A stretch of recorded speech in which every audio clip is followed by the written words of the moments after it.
The great Telugu poet and playwright Gurujada Apparao had said, Deshamante matti kadoy, Deshamante manushuloy, meaning a country is not just its soil, a country is its people.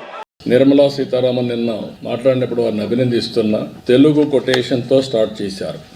దేశం అంటే మట్టి కాదోయ్, దేశం అంటే మనుషులోయ్ అని ఎలుగెత్తి చాటినటువంటి Gurajada Apparao. Country అంటే soil కాదు, country అంటే మనుషులు. మనుషుల్ని ఎంపవర్ చేయడం మన బాధ్యత అని చేసి 2047కు అవసరమైన ప్రియారిటీస్ అన్ని కూడా బడ్జెట్లో చెప్పారు. మన రాష్ట్రానికి వస్తే 7 నెలల నుంచి చాలా వరకు పనులన్నీ పెండింగ్ ఉన్న ఇష్యూస్ అన్నీ అయినాయి. దానికి నిధులు కూడా పెట్టారు. అమరావతి కావచ్చు, పోలవరం కావచ్చు, విశాఖపట్నం స్టీల్ ప్లాంట్ కానీ, రైల్వే జోన్ కానీ, ఇండస్ట్రియల్ పార్క్స్ కానీ, అదే